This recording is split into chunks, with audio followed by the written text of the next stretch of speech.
All right, so we have another. I guess I want to call this a podcast here. You guys really not appreciated, but liked the one I did with Coda Total War. But here today we have the great mighty Loremaster of Sotek. How you doing, man? Good. How are you doing? I am doing well. It's kind of late for us, so we decided to kind of sneak in a late night podcast before all the goodies are announced tomorrow with the 30th anniversary FLC and the kind of Throg campaign. But how stoked are you for Norska in general? Pretty damned, honestly. They weren't a faction that was at the forefront of my mind, certainly when Total War Warhammer was announced, but it's exciting to see them bringing in units from other sources outside of just the army books. Mm-hmm. In this case, the Monstrous Arcanum, of course, and the Storm of Magic books, and also getting to see legendary heroes essentially get upgraded to legendary lord status to kind of have their own shine in the spotlight, which is really nice. Right. And that's something I've noticed too, is like, those heroes kind of moving up to the lord status. Now, we've kind of seen stuff with, some of the other lords, and what we see with dark elves they have a lot of special characters. Even Lizardmen, your coveted Lizardmen, the high elves, the Skaven, they all have a lot of special characters, but I think more of them fit more into a hero niche. Do you think that, like, because of that, we might finally start to see more heroes as legendary lords? Maybe. I would agree that a lot of the Game 1 factions, you kind of have this, because there are factions that have characters who don't translate well into legendary lords. Right. A good example being the Green Knight. He's Totally. not really someone you would expect to see leading an army on a regular basis. He's more of a pop out of nowhere, help you out kind of guy. Mm-hmm. Or Krell. For vampires, it's all about having a lord who can use magic to sustain an army around them, and Krell can't really do that. And the only time he is able to do that is usually when Nagash is alive and able to basically do it from long range for him. Right. So those two kind of fell into the niches they currently have, which is probably a better interpretation for them than just having them as legendary lords like we're seeing with Wulfric and Throg. Mm-hmm. But when it comes to the upcoming factions, I could really see pretty much all of them having the potential as legendary lords. Now, some of them might not be very exciting. Right. But then again, I probably would have said that about Wulfric if you had asked me 6 months ago, and now I'm very excited for Wulfric. So that's a take good it point. as you will. Yeah, that's a good point. But then I look at like a character like, Shadowblade, who has a special rule that straight up says not a leader. But yeah, I think that would fall heavily into the category of Green Knight and Krell. Yeah, and someone who just wouldn't make sense leading an army. Well, that'd be cool if they did, like, cause since with Total War Warhammer 2, we're going to have that capability where, you've got these campaign abilities or things that happen as you gain more. Isn't it like more control of the Great Vortex? Like you can summon a pack of feral, not Carnosaurs, but feral cold ones or stuff like that. Yeah, it's some. I don't know if that is directly corresponded to the actual Vortex campaign or if that has more to do with like the way.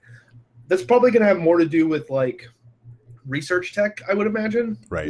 Or like building up certain buildings rather than how much control you have over the vortex. But I definitely get what you're saying there.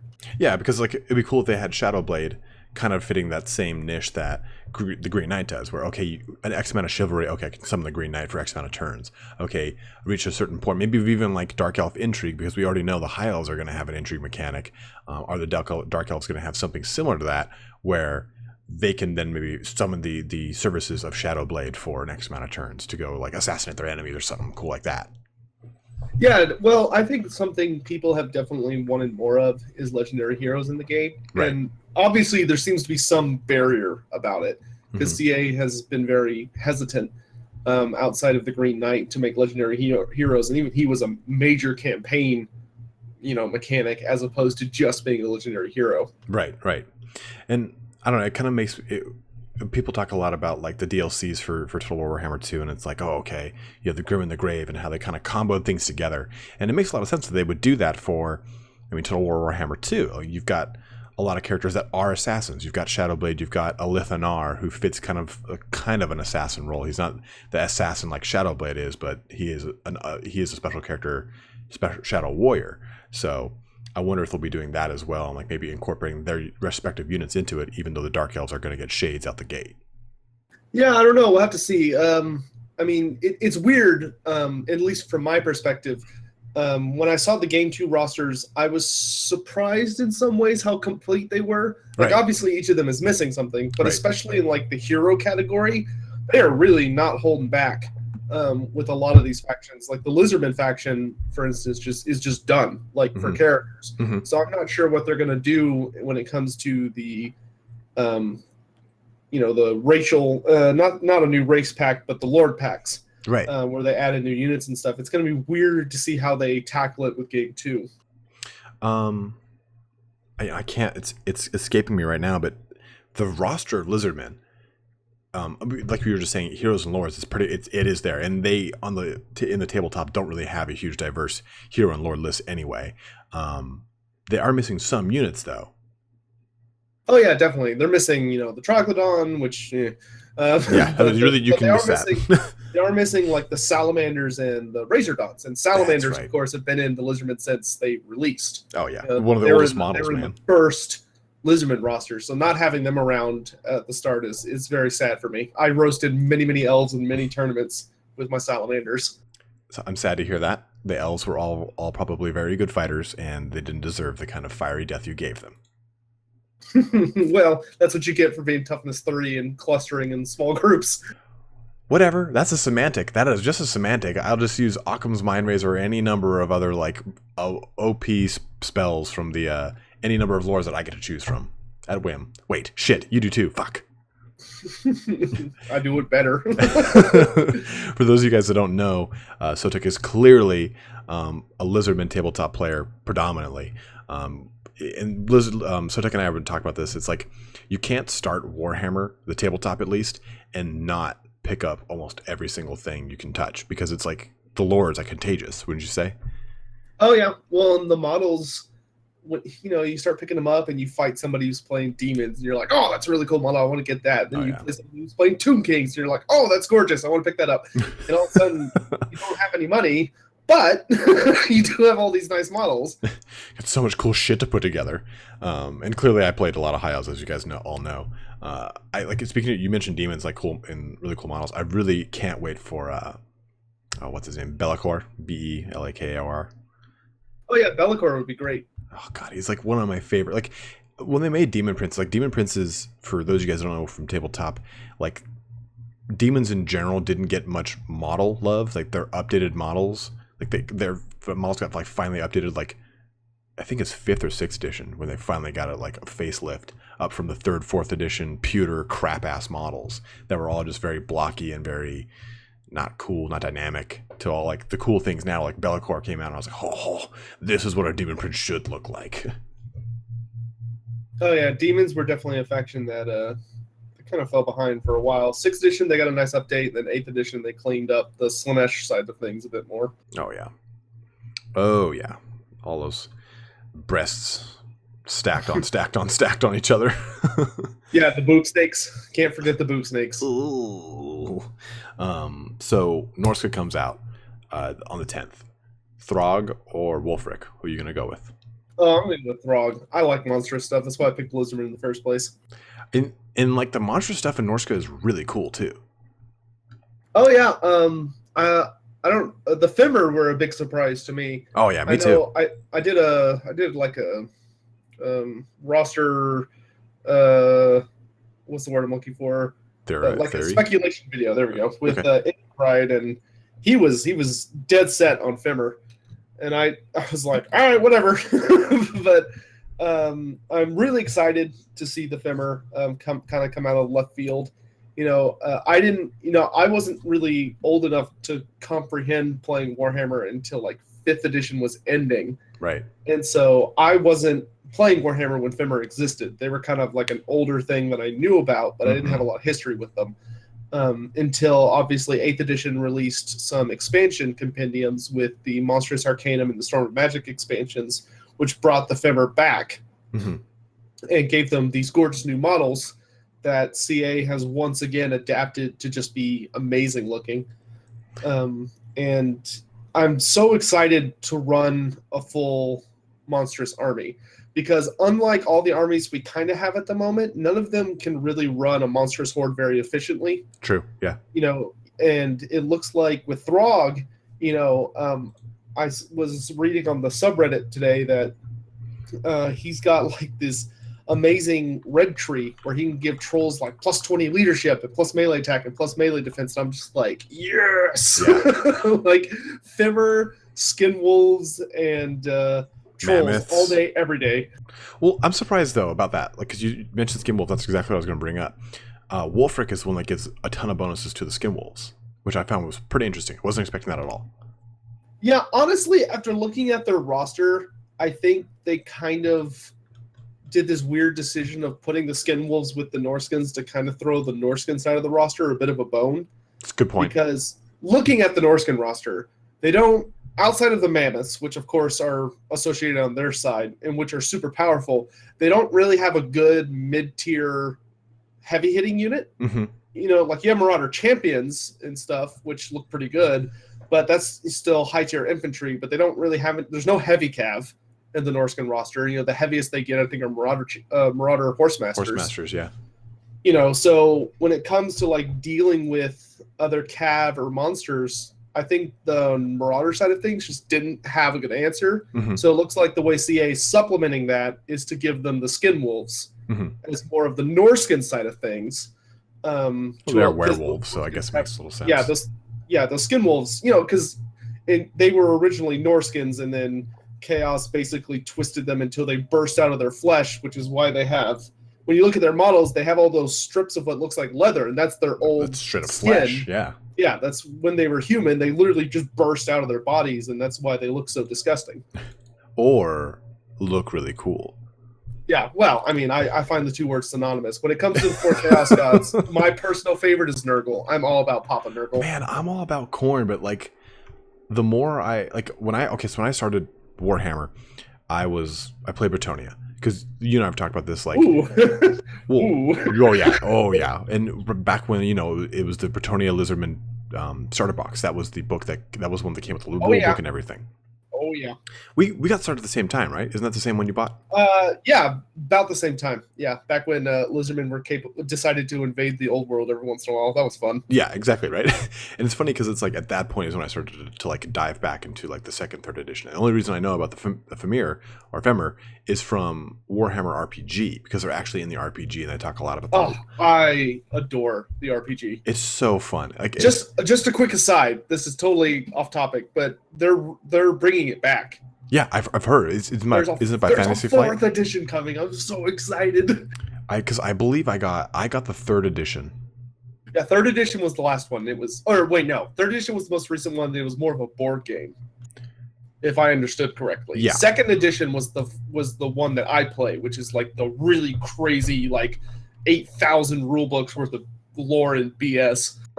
Yeah, as I peek over to my bookcase to see if I've got it over here, I don't. I think that was the one I played. The one of the last ones I got was out of print, and it just was so good. I can't remember if it was on a D100 or D20 system. But D100. D100. Okay, yeah. So and that's why I liked it so much, because I was playing the Call of Cthulhu RPG a shit ton, and I love the D100 system. I've heard they're similar, because something a lot of people, if you're someone who plays D&D and you want a much more brutal experience, Warhammer Fantasy is punishing as hell. Yeah. Your starting careers are not warriors and champions and whatever and mages. No, your starting careers are stuff like dung collector or, you know, like if you're super lucky, you're going to be a soldier. But that's like high tier starting career. And it's like an empire soldier, like militia soldier. Most of them are like toll collector or rat catcher. Like you're just the dung of society. When you're just the dregs, and you have to crawl up pretty like hard, and it's easy to lose like your first 3-4 so characters. Rewarding though. Like once you get a character that gets off the ground enough, it's so rewarding until, you know, some Ungor gets lucky and crits you and kills you. But yeah, well, and they kind of took that with what the hell is it called, did you play Dark Heresy or the Space Marine one? No, I used to. I'm over it now, before I say this, but I used to have this really big like hate boner for 40K. Like I used to hate 40K, because in my mind it was like 40K was stealing revenue and attention from fantasy. And It's true. you know, after the Storm of Chaos completely bombed and basically made fantasy look terrible, and GW made themselves look like a bunch of idiots, 40K kind of ascended into like this golden era, and they didn't want to deal with fantasy for a bit. And which is funny because that time was a bad time in 40K. The rules were not good then. Oh yeah, but at least they didn't have a climactically awful campaign that just didn't work. It just didn't turn out okay. I remember how I really enjoyed Storm of Chaos. Like, I thought that leading up to the end, it was fantastic. They just weren't ready to handle the end. Yeah, 100% agree. And for those of you that don't know about Storm of Chaos, they don't know much from the tabletop. Like, this is the one where they always talk about Grimgor hitting Archaon in the balls. Like, this is this big grand campaign, and it's like the grandiose one that we wanted to happen, rather than the end times, which blew up the world. This was, Archaon comes down, and then like the elves and the dwarves band together, and the dwarves make this like armor for basically who was the incarnate of Sigmar, to fight Archaon, and they give him Galmaraz. That's why when I saw like Galmaraz coming in back in like for Karl Franz, like, what did they retcon Storm of Chaos? Because that's about when I took a hiatus, and I had to find out the hard way. Well, and you know what was so weird about it was that at first Games Workshop actually kind of saved the fantasy setting from itself, because after 6th edition ended with the Storm of Chaos, there was a hiatus where it was bad. And then they came back with 7th edition, and Games Workshop made this surprisingly mature decision to just go ahead and advance the setting. Right. Saying, okay, the Storm of Chaos did happen. Now here's the repercussions of it. And it was really interesting. Like, I honestly think the 7th edition lore books are the best of Warhammer's timeline for lore. Because 8th edition was good, but it was the same damn thing. Yeah, but they turned the time back. So there was all these really cool things that happened. Like in 7th edition, the Storm of Chaos happened, and the Albion campaign had happened, and all these really interesting campaigns had occurred. And so, like, you had, like, the Lizardmen had established the new city. I think it was called Conquata or something like that. And it was on Albion. And the city, like, translated into Saurian as, like the New Hope or some bullshit like that. And it was this big thing about how the Lizardmen had finally established a new temple city and were ready to help the old world against chaos for the first time ever. And it was, like, this huge deal. And then the 8th edition book comes out, and it's just not there. They just cut it out. Oh, fuck. And see, now I played 3rd, 4th, 5th, 6th, didn't play 7th, then played 8th. So I didn't realize that they did that. I thought they just retconned Storm of Chaos and were like, we'll just push forward. So I didn't realize that they tried to push it forward in 7th and then missed it, because I have the 7th book, and now I have to go look at it, because it's like, oh yeah. Well, and there were some lore books that came out during that time as well that were interesting. There was a series, trilogy, I think, that I loved to death, called the Blackhearts, and it's about this group of humans who essentially get framed for, like, most of them are appropriately arrested, but most of them are, but the main leader is framed. So they're all arrested and they're sentenced to hang, but they kind of have useful abilities, and they're basically Warhammer's equivalent of the Suicide Squad. Oh, okay. They're a group of people who are put on death row or, something equivalent, and they basically get offered to serve this lord, and if they serve him, they'll get to go free eventually.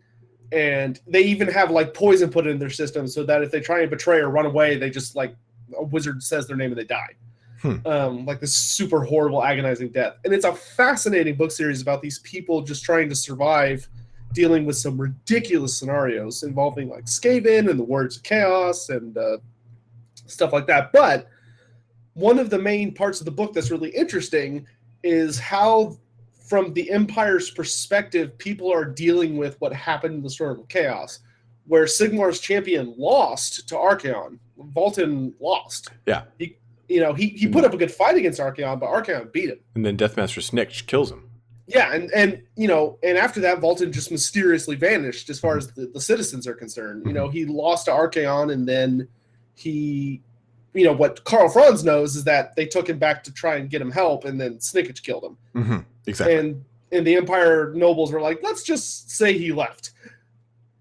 But so you have the Empire reeling from this invasion, and there's a part, like there's a dialogue section I remember because of how fascinating it was, where one of the characters is basically having this crisis that a lot of people are feeling towards the Empire and its armies, because the Empire wasn't saved by the strength of men or faith in Sigmar. It was saved by orcs and vampires.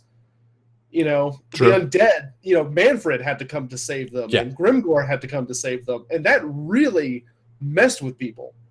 And it was a really fascinating thing to see Franz trying to not only heal the Empire and get it back to a state where it's defendable, but also deal with this really horrible moment for humanity where humanity realized they got shit on, you know, by everybody, you know, and like Bretonia's a wreck, and the Dwarf Kingdoms are a mess, and the Ulthuan got torn up, and it's just this huge mess.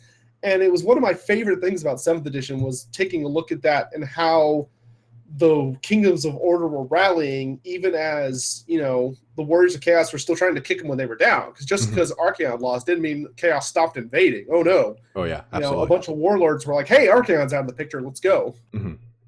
That being said. As being Chaos. Yeah, that being said, of course, the Storm of Chaos at the end of it was a total wreck. Like, why Archaon lost and then didn't get his head obliterated by the Chaos Gods for doing so. Yeah. You know, and like how Grimgor even got that close to Archaon without Archaon somehow noticing him.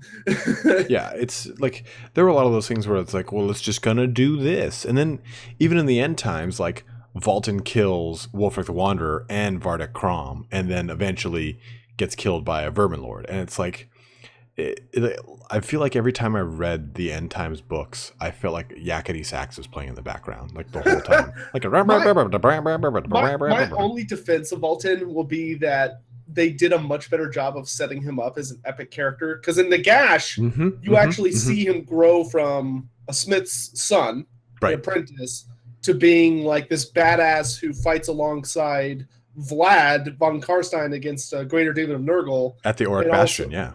Yeah, and also fights alongside Luther Huss to defeat Vardek Krom. Yep. And like those were two really good fights. Like those were crazy fun fights. And that's what was so exciting me for End Times. And sorry to segue here, guys, but to give you an idea of what happens, basically, Balthazar Gelt, you know, the face mask of the Emperor, sets up what's called the Auric Bastion, and it's this gigantic wall of. They describe it almost like light, right? It's like light. It's like it's a giant magic wall. Yeah. Combination of magic, alchemy, so like it requires like alchemy, magic, and faith, and it uses the same kind of principles that Vlad put up around Sylvania, right? Manfred put up Manfred, that's right. Yeah, Manfred put up like a wall of the opposite. Yeah, like bone, evil, and destruction. Yeah. So basically, Balthazar Gelt, he even steals something from one of them. It's not the Necronomicon, but it's like. It's a book of one of those dudes to make the Auric Bastion.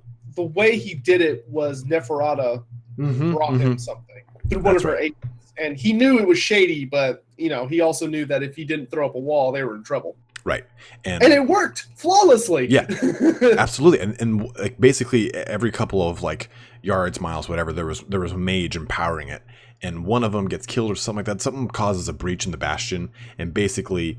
It was the Changeling. The Changeling assassinated one of the mages. That's right, at Elderfen, and like, it was Elderfen, right? Something like that. And that's when like there's this breach happening. There's this greater demon of Nurgle coming, and Valten, who we've talked about now, allies with Vlad, which is the first time we see him. Like he rides in, with I think like a contingency of cavalry to like come to the two Empire's aid.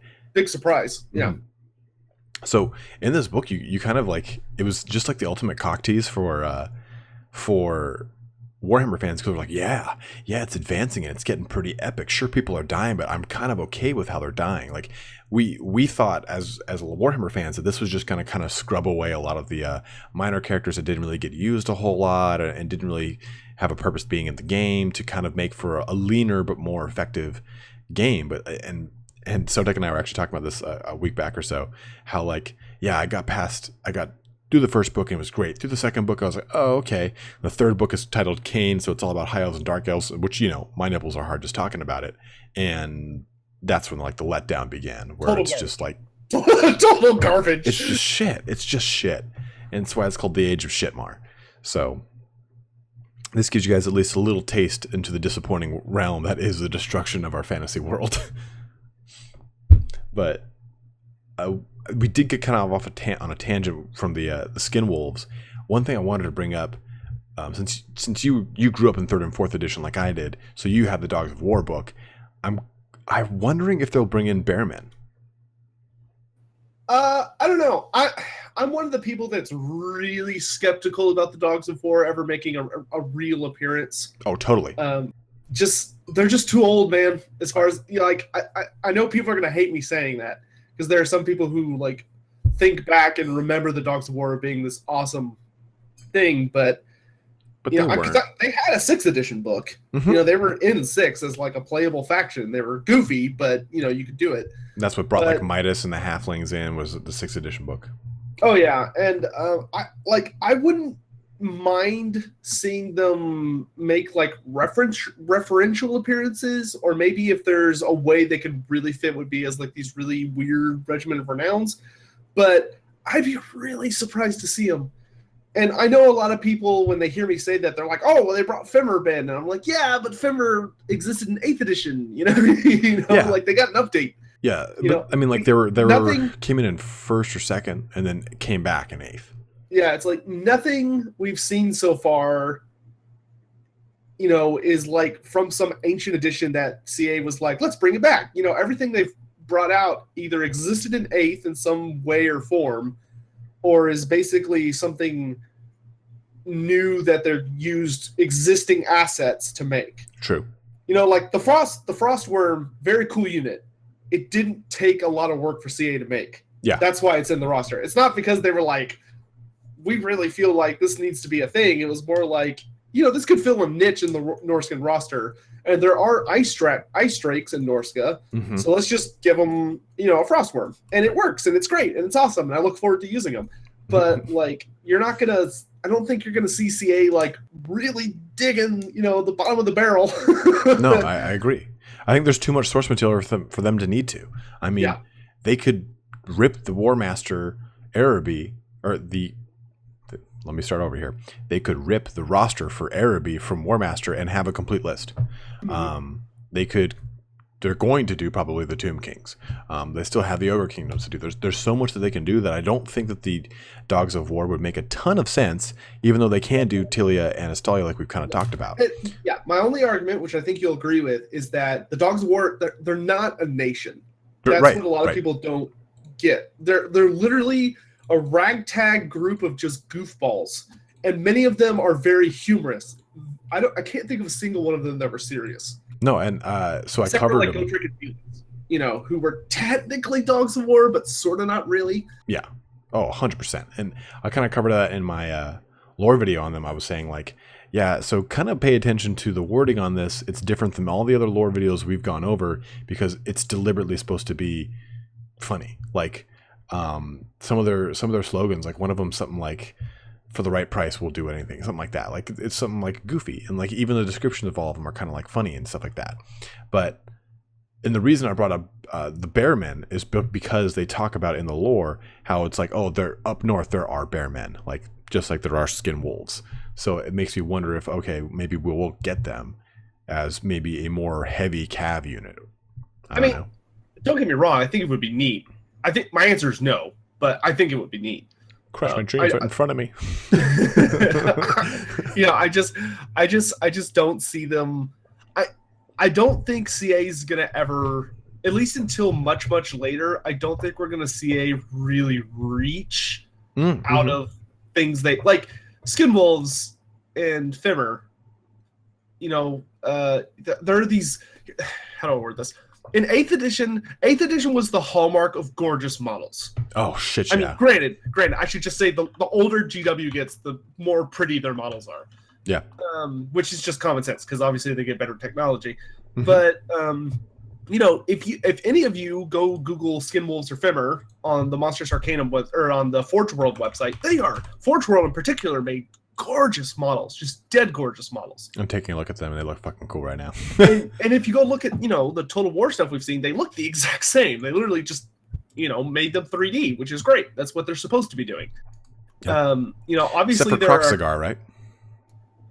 Say again? Except for the Croc Cigar, though, right? Yeah, so the Croc Cigars are very different to their tabletop counterparts, which is weird. Like, part of me doesn't like that because I'm just so used to the way Croc Cigars look. But on the other hand, I like that they actually look like their own subspecies of Lizardmen. Oh, 100%, because the problem with the tabletop version is they were literally just big Saurus. Yep. Like, they didn't look any different from Saurus. They were just bigger. Yeah, and the skinks look different than the Saurus, so it's like you can clearly tell they're a different breed. Yeah, and and there's supposed to be 4 subspecies of Lizardmen, which are skinks that technically have another subspecies of chameleon skinks, and then Croxagor, Saurus, and Slon. Those are the Lizardmen, and so it was always kind of weird that the Croxagor kind of were supposed to have this relationship with the skinks because they come from the same spawning pools, but they look like the big brother of the Saurus, so I'm glad they look different. And I like that, they've always been described in the lore as crocodilian in aspect, but they didn't really look like it, Now they definitely look like big pissed off crocodiles. Yeah. So, like CA's interpretation of the way things is great. Like when they've had to create things like Helman Gorst turned out awesome looking. Oh yeah. I honestly 100% wish they had not used him. Because I think a lot of us that play vampire counts do. Yeah, because Helman Gorst is literally this random character from a campaign, the Sigmar's Blood campaign. He's literally the most random hero from that. And they made him into a legendary lord instead of, like, I don't know, anybody else. Yes, I mean, you have, like, and that's another thing, too. It's like they do take very interesting directions. And it's like, Coda and I were talking about this, where you're in England, where Warhammer is extremely predominant. Like, it's a way more played, way more common game. Like, some towns have, like, their nightly Warhammer night at the local church. Stuff like that, where people actually get together and play this game way more often than they do here in America. So, you've got a development team and everything that's behind this game that probably played this game growing up, and you can tell, like, everything that they do, they've put massive amounts of effort in, because it's for them, it's bringing their game just as much as it is for us, their games to life. So that's why you can tell all these rosters are a little filled out, or they're filled with the little niches of maybe the guy that really loved Sigmar's Blood and like pushed so hard for Helman Gorst because he decided this is why they needed this niche for vampire accounts. I think it should have been Abhorrash because I think he's the coolest unit, or the coolest hero. That might have been a little unfair for the Grand Theogenist to have Abhorrash as his like counter opponent. Oh, come on, man. He's the guy that can solo a dragon. I know. I would have felt really bad for Volkmar there. It's like, we're supposed to be equals. It's like, sorry, Volkmar. not so much. No. Yeah. Personally, I would have voted for Zacharias the Ever-living. Oh, man. I always forget about the Neckarchs. And that, so, guys, we've talked about this with the Bloodlines. You've got, so the Blood Knights used to not, they weren't their own unit. The third, fourth, and I think even 5th edition vampire count books, you could choose your vampire and give him one of 4 bloodlines. You can do that up through 7th too. 7th? Okay, it's okay. So in 8th they stopped it. Yeah, I think 8th they stopped. If I remember right, which this could be wrong, they might have stopped doing it in 6th. But because you're right, that it used to be you'd pick a bloodline, it came with a series of upgrades. And then at some point along the line, they changed it to now you just pick upgrades that, thematically make you a Neckarch, but you're not actually just picking a Neckarch upgrade. Right. Because I'm popping up in the book. Yeah, you know what? It was 7th that they were still doing it, because I can pull it up in Army Builder. Yeah, perfect. Because in 7th, you could then choose, okay, he's going to be Strigoi, he's going to be a Neckarch, he's going to be a Valkarstein, or a Blood Dragon, or I forgot, Neferata vampires, or whatever the hell they're called. Lamians, there we go. So you had a vampire themed, which was really cool, because if you wanted your melee Blender Lord, you chose a Blood Dragon with Red Fury, and the other one that makes is like weapon skill 10. So it's like you basically have this lore that would just rip things in half, which is awesome.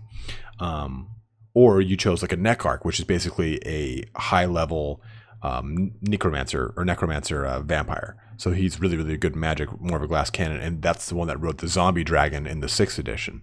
So Zacharias was a beast. Yeah, he had like a ward save and then another ward save. Like he was one of the tankier. You know what was special about him was that he was the only character in the game.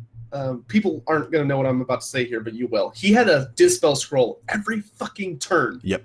Every turn. Yep. Fighting him was impossible. Yep. And that's what like made it really cool. And that I have not seen, like, he's not in the 7th edition book. No, he got pushed out. Yep.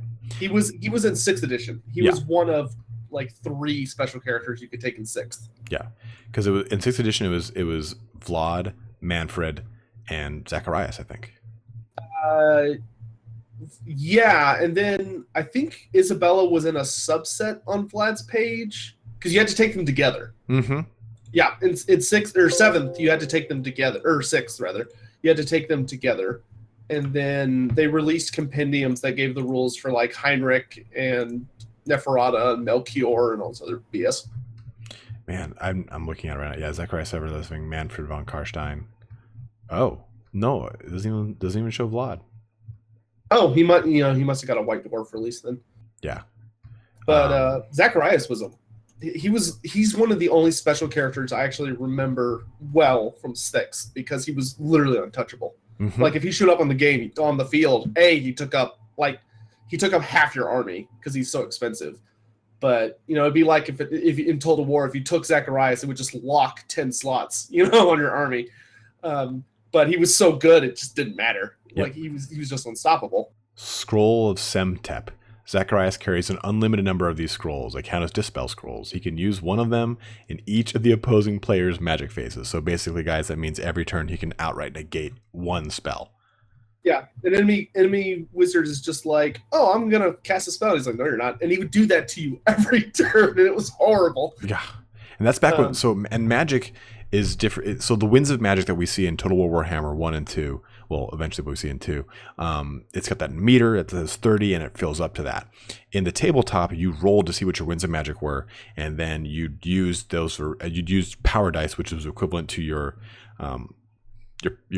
level, and then you rolled those, and wasn't that what it was? Like, you could pick a certain amount of dice because you had your winds of magic at a certain point. In 6th and 7th, which is the editions that most people remember the best, unless you played Modern, which is 8th.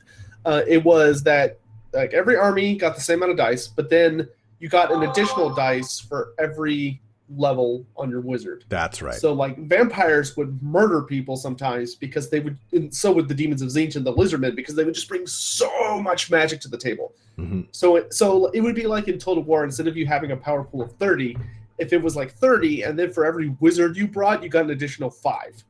Which would be kind of cool, I think, if they had that. Yeah, but it would also be overpowered as shit.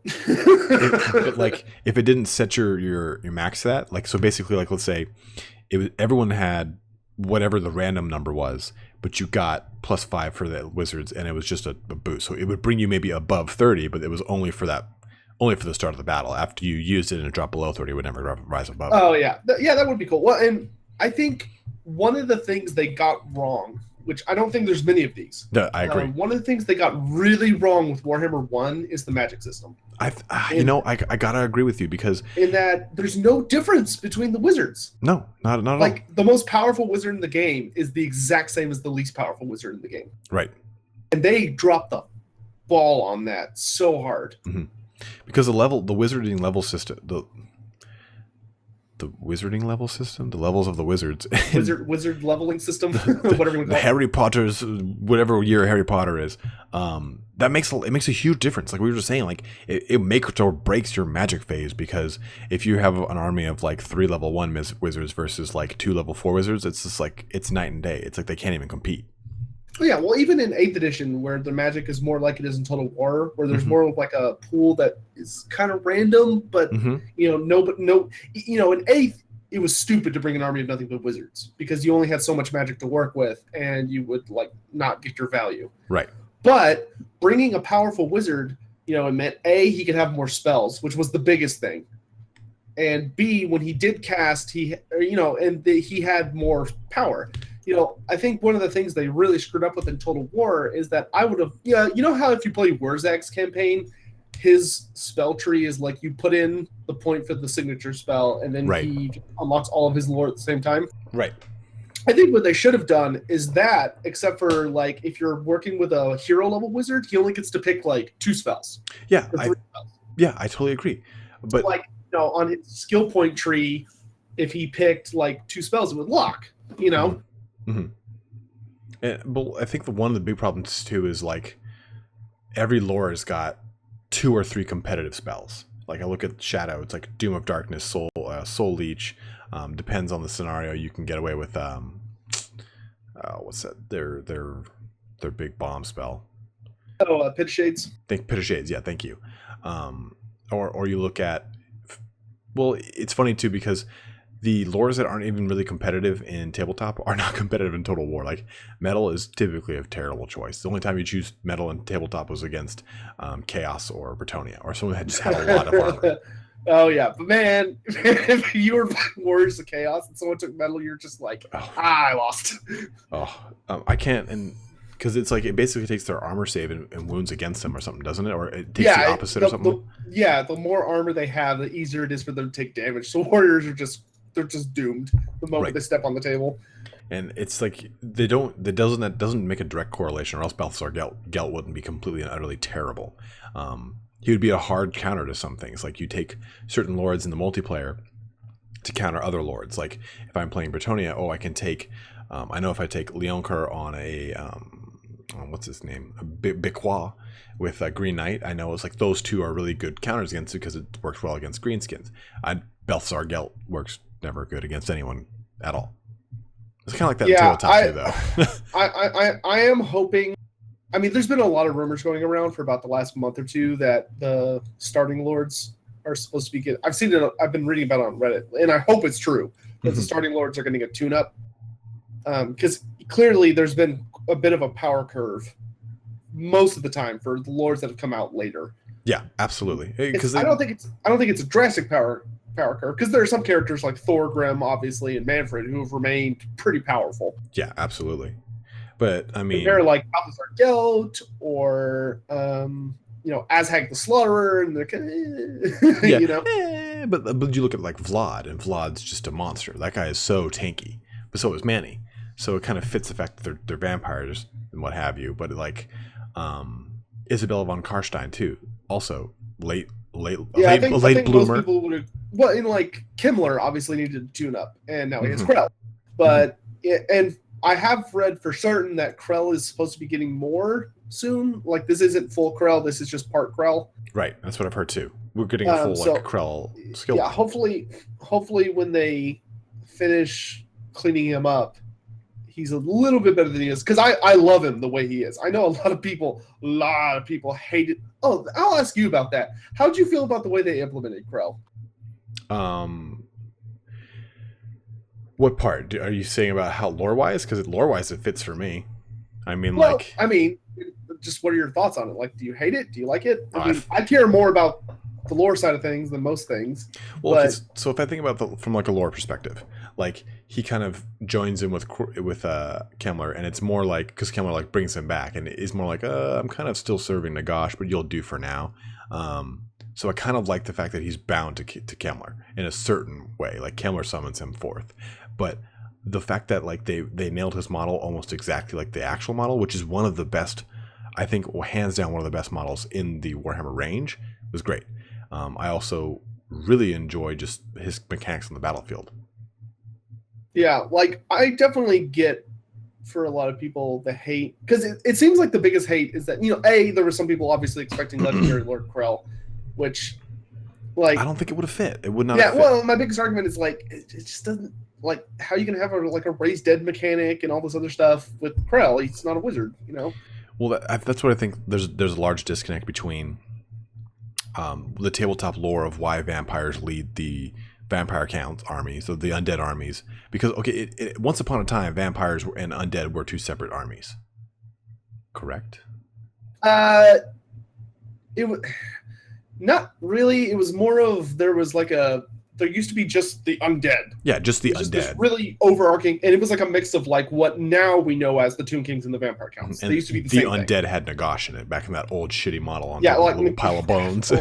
Old Nagash was rough, but I mean, so was you can look up anything from 5th edition, and like with the exception of the Bretonnians, everything looked like total garbage. in 5th. And the Bretonnians haven't changed at all, really. No, like 5th edition Lizardmen were disgusting looking. Oh yeah, They were so gross. But in any event, yeah. So like back then, I don't think it required. Obviously the game was very different back then. Oh yeah. But you had like mummies and vampires and necromancers and Nagash himself, of course, and it was much more of a. Even back then, we had like Kimmler and Neferata. And you also had a. Go ahead. My mind literally blanked. No, you're all good. But one of the things that defines the undead now that may not have been the case back then. I didn't play the undead back then, so I'd have to go draw their into storage and pull out their old rule books if I can find them. But nowadays undead are very much defined by the idea that there has to be a caster on the field. There has to be somebody who's keeping them moving. Right. That's what I was going to go into.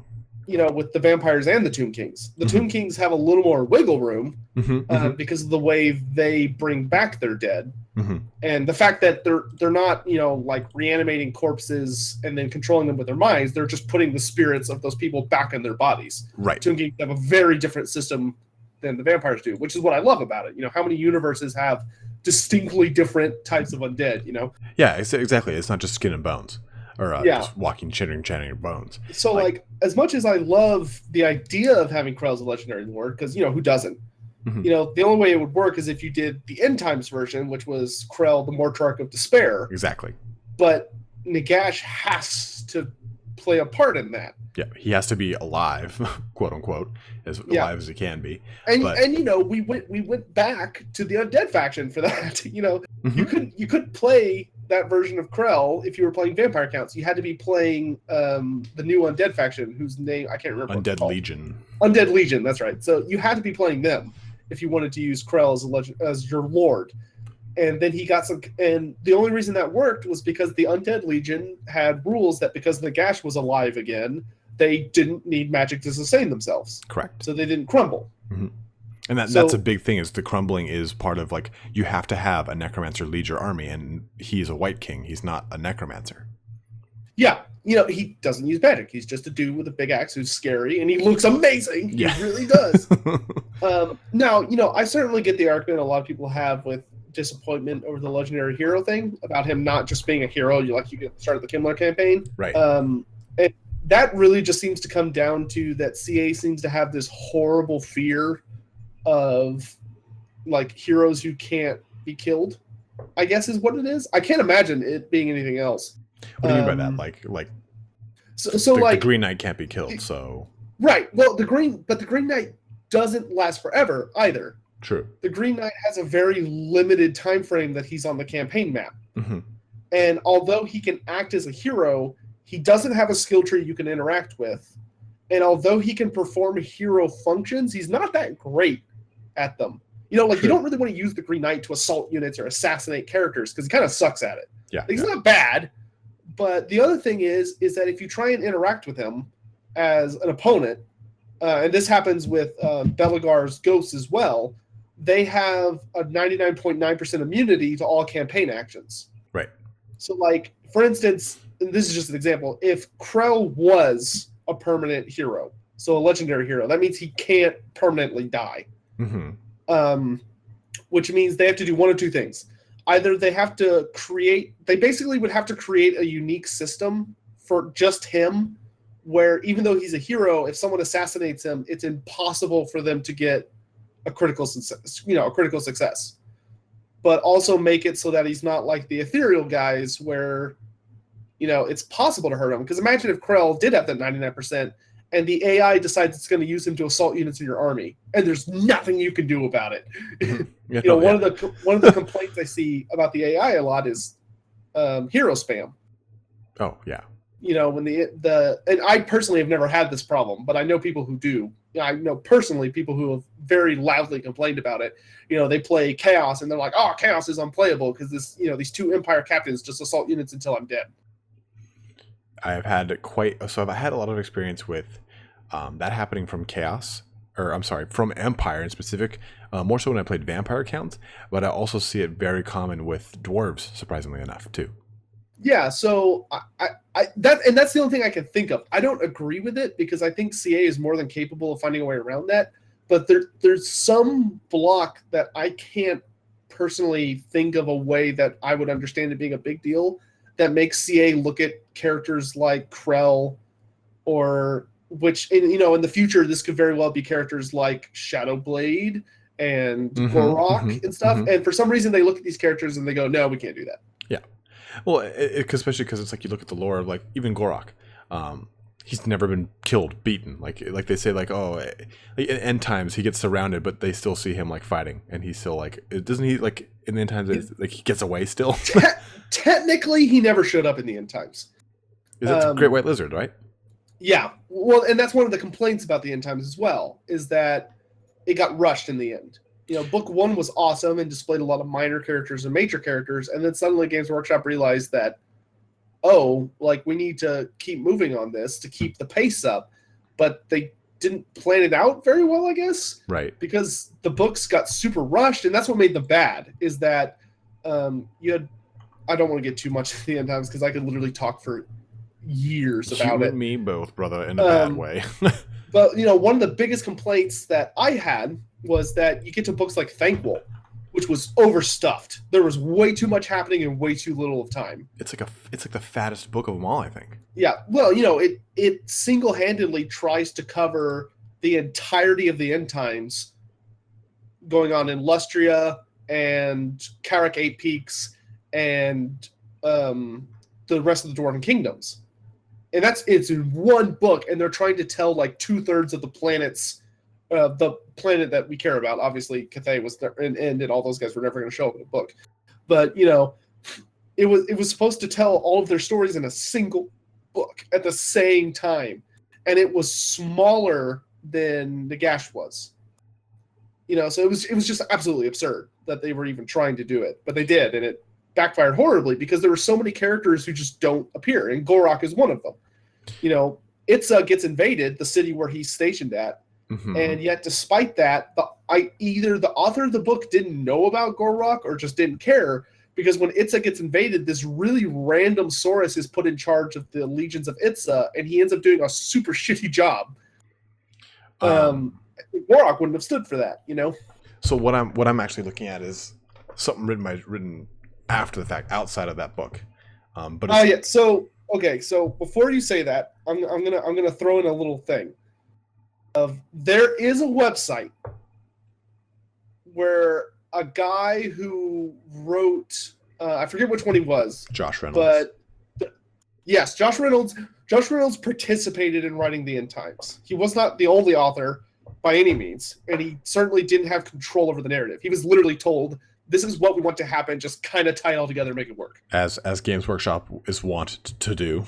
Yeah, well, with certain series, like I wish Games Workshop had approached the end times with the very meticulous effort they approached the Horus Heresy series with. Yeah, seriously, fucking seriously. But in any event, so Josh Reynolds has like a blog site or something, and what he essentially did was there was a lot of people after the end times ended who were like, "What the hell? What happened to my favorite character, or what happened to this unexplained ending?" And so out of boredom, I guess, he just sort of gave a bunch of answers to what he would have done if he had written Archaon, which he didn't.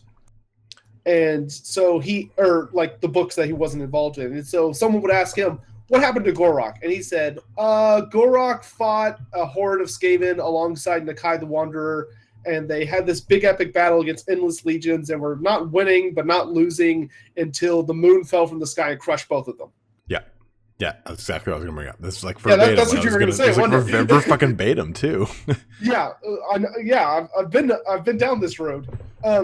I don't consider it canon because it's just his opinion, and it's not like it wasn't published in an official book. If you're just looking for I just want an answer from someone who has an idea of what the Lord is, and I just want to know. then yeah, that works for you. I personally would have. I don't like to accept it because some of his answers were really weird. Like when someone asked him what happened to Cetra, he said Cetra just 1v1s Kolek Suneater and kills him in a duel. Which I was like, what? And this is Cetra without his chariot, like just on foot. He just magically manages to defeat Kolek in a duel. And I'm like, yeah, that's kind of bullshit. Sorry. See, like, this is the part where I kind of fell off. Like, after I found out about, like, Abhorrash and stuff like that from the end times, I kind of, like, stopped. I was like, eh. I found out about the Eternity King and everything, and, like, Tyrion and Teclis and Teclis and Tyrion and Tyrion and Teclis dying, Tyrion's not dying, and shit like that. And I was like, God damn it, fuck it. So I, like, abandoned all hope. Yeah, no, it's terrible. I would never recommend anyone to read all the way through the end times. I would recommend them read Nagash and stop. Mm-hmm. Oh yeah, 100%. Like, where Nagash ends, just stop. That's all you need. And just know that after that, everything ends. Yeah. Like, and now, if you're wanting to get into Age of Sigmar, which I don't think is terrible, I think it has a lot of ugly stigma because of the end time. I'll say this. Age of Sigmar in a vacuum is an interesting universe that has a lot of good things going for it. When you consider that the end times, instead of being what it was what it should have been, which is a prequel, which was the end of the Warhammer Fantasy universe, period. That's what the end times should have been. Instead, it was the prequel to Age of Sigmar. Unfortunately. So, and you can tell, because when you read Nagash, you're reading the story from the perspective of the world is ending. Mm-hmm. And it's really good. Then you get into, let's say, Glotkin. Ugh. And Glotkin, which is book 2 out of 5, has already ditched the idea that the world is ending and has started the idea of setting up for the Age of Sigmar with the rebirth of Sigmar, which was totally unnecessary. Right. Like, there was no need for Sigmar to come back. That's like, right. Karl Franz was a perfectly acceptable statesman and awesome badass to lead humanity. Mm-hmm. But Games Workshop was like, hey, we're going to do Age of Sigmar, so Sigmar needs to return to the setting, so let's do this instead. Mm-hmm. And Kane, one of the reasons Kane is so bad is because instead of looking at the Elven trifecta conflict of the Wood Elves, the High Elves, and the Dark Elves and resolving it in a way that makes sense considering all the prior lore, they had to retcon all of the prior lore to make sense for the idea that Tyrion, Teclis, Malekith, and Alariel would be willing to work together and like be side by side. Which, like, Malekith never would have done that in the prior lore. Like, Malekith would have been like, I'm going to take the Phoenix Throne, and I don't give a damn if the world ends. Right, and that's like why we're gonna have basically Darth Malekith in Total War Warhammer 2. Yeah, that's classic Malekith. That's the Malekith we all know and love, you know? Golden Face Malekith. Or, you know, like one of the biggest upsets of the end times was the very, very end where Manfred von Karstein, who is a self-obsessed bastard, you know. He's a shit leech in the end times. In the end times. Yeah, like, prior to the end times, the whole point about him is he's a survivalist. Right. Like, Manfred does everything he does in the lore to survive for his own benefit. Backstabs Vlad and ends that whole war and everything. Yeah, well, you know, like, he was the one who got Vlad killed. Yeah, got the ring stolen and had his body or he got in a fight with the Grand Theogenes or whatever and got him. They fell off the wall. He was responsible for Vlad dying. He was responsible for the rest of Vlad's first generation dying. You know, he killed off all his brothers with the exception of Conrad, who he just sort of knew would eventually kill himself. Because Conrad's blood crazy. Demise. But, like, Manfred is a conniving leech. Like, he's horrible. But what people love about him is that he's this really clever character who, at the end of the day, does whatever he has to do to come out on top. Mm-hmm. Well, in the end times, they instead turn Manfred into this petulant man-child. Yeah. Who is so busy bitching all of the time and not making any plans. He's literally just winging it the entire time. And at the end, he decides he would rather live in a world, he would rather help destroy the world than live in a world with Nagash present. Which makes no sense. Like, the the Manfred everybody else knows and loves, sure, he would have been trying to get Nagash killed the entire time, but he would have tried to save the world to save himself. Right. Like Manfred should have been a reliable ally in the end times, because it's just like in the Storm of Chaos, where Manfred was written properly. He was an ally to the Empire against Archaon, not because he liked him, but because he just didn't want to die. It's not in his interest, you know? Yeah, no, 100%. And now you guys understand why we all call it the Age of Shitmar. Yes. Covetedly so. We're coming to an hour mark here. Let me, I think we'll end this on one big question that a lot of people have asked us kind of like about, and I'm sure your followers have as well, about like how, Skaven mechanics and stuff like that. Rather than going into the rabbit hole that is Skaven mechanics, what you suspect, how you think it will be, what do you think their legendary lords are going to be? Which characters at least? My votes have been for Thankful and Queek Headtaker. God damn it. Ugh. Can't you just choose something different from me? Because like it's spot on. It's like I don't think of a fighter lord outside of a vermin lord that they would choose outside of a Thankful as the caster lord. Yeah, the only other option, and I've said this before when someone asked me this question, is Lord Skrulk. It's the only other option, but I think he's going to be a DLC lord, not a starter lord.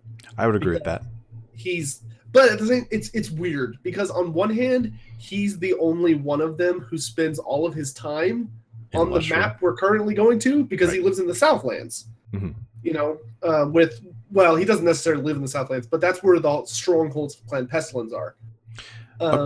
Okay, so help me with that. I always thought that they were, well, I guess their current strongholds are there. Never mind. Because Clan Pestilence started in Lustria from an expedition of Skaven going over, then came back and started both of the Skaven Civil Wars. Yeah, so they were birthed in Lustria, but they lost the 100-year war of the Rat and the Serpent against when Sotek was born. When Sotek came into the world, he, Ten and Juan, who had been leading a 100-year war against them, bitch slapped them off the continent.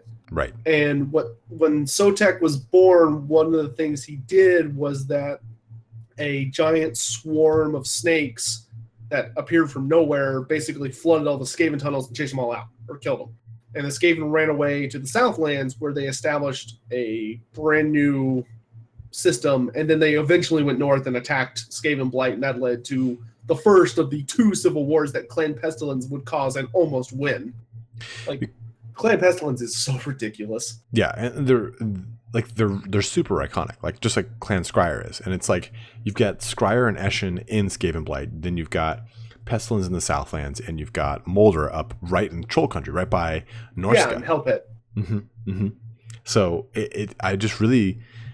I'm wondering how they're going to incorporate them into, because we know the Southlands are going to be in Total War Warhammer 2. So do you think we're going to see any Skaven starting in, I mean, they could start in Lustria. I think you and I were talking about they could possibly start by Nagaroth near Haggrave next to all the Warpstone mines. Like, do you think it's going to be like that? I think now that we're starting to learn about, so I don't know if a lot of people caught this, but they recently released a short little ebook for the Lizardmen. I saw that. And I didn't read it, but I saw one of the things. Yeah, one of the things it confirms in it, and it's just this little sentence, is it confirms that Krokar starts in the Southlands. Because Mazdamundi talks about that he has already sent him across the world pond to go deal with crap over there. So you have Mazdamundi in Lustria, and you have Krokar in the Southlands. Damn, and then we know Teclis is in. Yes. Teclis is in the Dragon Isles, or the Turtle Isles. I forget which one. I think it's the Turtle Isles, yeah. And then Tyrion is in Ulthuan. So what that leads me to believe is that it seems like they're trying to put each legendary lord on a different continent. So I'm thinking we're probably one of them I think for sure is going to be in the Southlands, without a doubt. The second one will either be in Lustria or Nagaroth. I'm personally thinking Lustria because the Skaven have an empire there they can try and reclaim. Nagaroth, although it technically does have a Skaven population, it's not a very famous one. Right. I do not know the name of a single tribe or a clan that lives in Nagaroth. I know Skaven are there because technically Skaven are everywhere except for Ulthuan. Yep. But so personally, I'm thinking the Southlands and Lustria because that's the only thing that makes sense, in my opinion. Well, and so going off of that, then you're right. It's the Turtle Isles, by the way. So Ulthuan Tyrion, Turtle Isles Teclis, Lustria Mazdamundi, Southlands Krokkar, Southlands Skaven number 1, New World maybe Skaven number 2, or Lustria Skaven number 2. Now Nagaroth clearly is going to have Malekith. Do you think we'll see Morathi start in a Turtle Isles? Do you think we'll see her start in the Southlands as part of a raiding party, or do you think we'll see her start north of Nagaroth with Norskans, because there's so many parts of lore where she just goes and just fucks tons of chieftains, seduces them, and says, "Okay, now come back with me and be an army." Yeah. Good old Morathi's diplomacy tactics. Yeah. Personally, I'm not sure. What I would think is that maybe Morathi will start in Ulthuan, because otherwise Tyrion would be the only lord to start there. True. But I say that, and yet Malekith is probably going to be by himself in Nagaroth. So I don't know.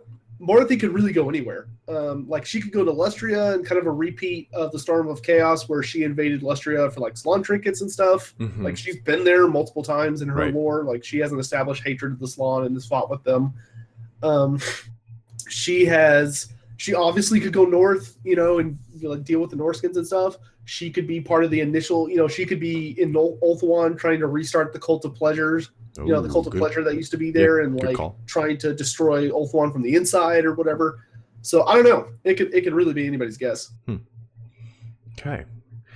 Yeah, it's because I keep trying to I keep forgetting that they're going to split the lords up, and how which is so nice. I wish they would do that. To if I could get Ungrim and Kara's, just going to say that. Fuck. And if I could get Azhag and the Red Eye tribe, that would be so. Especially the North is so interesting now, and I hate when I play a dwarf campaign and I have to fight the same fuckers over and over and over. I want to fight chaos right off the bat. Honestly, if they're going to combine the old world and the new world, or both maps, they're probably going to do something like that. It would just make more sense to me. And they started it with Bretonnia. They started it with Wood Elves. That's a note I wanted to ask you about, and maybe this can be one of the final things we talk about, because I know I hate myself. I ended up talking way more about the end times than I wanted to, but it just happens. We get on tangents. It's easy, like I said. About the global map, I think, is going to be where CA is going to throw out the big surprises. In that, I think what they're going to do is move people around to make the world more interesting. So, for instance, I think, I wanted to tell you about this. So, back when they announced the global campaign, they mentioned, I don't remember where it was, but they mentioned in a blog or something that when they were switching from the Warhammer 2 and Warhammer 1 map to the global map, that almost every province was going to be on the map. And most of the factions would be on the map, but they would remove a couple of minor ones. Okay. Just make the interns not last for 5 centuries. But one of the things they said was that one of the legendary lords from Game 2, I think they said Game 2, that his starting location was going to no longer exist because his province was going to get absorbed, and he would have to move.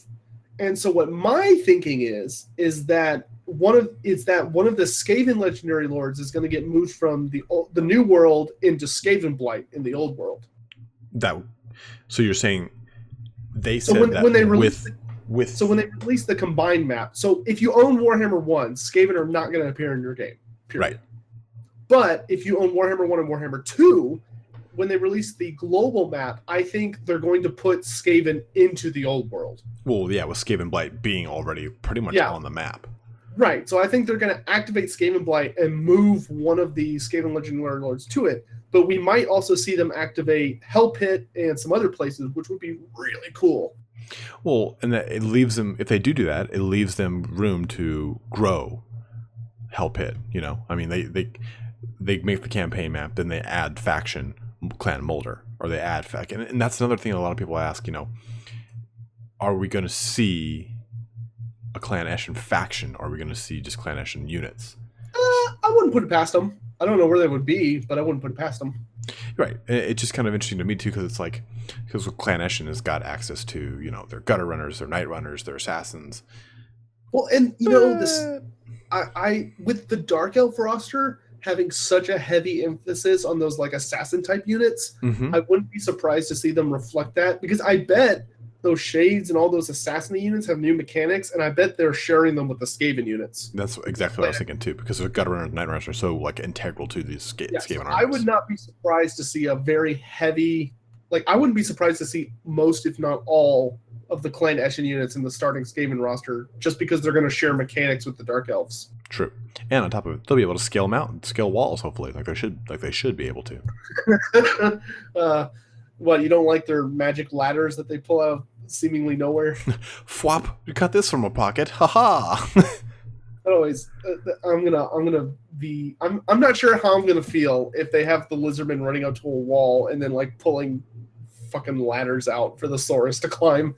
I hope that like that's their thing. Like the Lizardmen like have the ability to just climb walls. Yeah, we'll have to see. I think sieges have many of the weakest animations in Total War Warhammer. Like sieges, they're all right. Right? No, they're not great. They're all right. I totally agree. I think that like hopefully we'll get a siege overhaul with Total War Warhammer, because it's like even when like Turn and I talk about like, hey, let's do a siege battle, like 2 minutes into it, we're like, fuck, this is a dumb idea. Like these aren't the epic battles that you want from like the Two Towers or like the Siege of Minas Tirith, where it's like really gripping and things have great pathing so they can move from one location to the next as soon as portions of the walls fall and stuff like that. Like, oh yeah, everything's so clunky. I would love if I understand like trolls and Kroxigors and stuff like that, or Minotaurs. I understand them like only being able to attack gates. But what I don't understand is why my giants or dragons or Carnosaurs can't attack walls. Like, they're big fucking monsters. Let me hit a wall. Yeah, so yeah, seriously, who gives a shit? Let me just crack at that thing. Well, I think this is a pretty good ending point here. We've covered quite a bit, from Age of Sigmar to Norska to Skinwolves to Fimir to pretty much every fucking thing I could think of. Thanks for joining me here. I do kind of want to start making these a lot more commonplace. A lot of people have said like, hey, we don't have a strong community of podcasts like this where we get to see like the inner workings of like, you know, my mind, your mind, some of the other people in the community. Oh no, man, I totally agree. Yeah. So hopefully you'll join me for more. I wanted to kind of get multiple people in on this going as well, like maybe 2 or 3 people, or 3 or 4 people going in at one time, and just kind of have a grand orgy of lore. Hopefully you'll be down for that. Oh yeah, that sounds yeah. Well, Dark Elves are coming out, so it'll be perfect. But thanks for joining me here tonight, man, and thanks for watching, guys. This will be up on my channel as well as Loremaster of Sotek's channel, so you can see it on both of us and both of our channels, and you can go take a look at either one of our videos depending on which channel you're looking this at, and hopefully get an idea for the kind of crazy lore within this crazy world we love so much.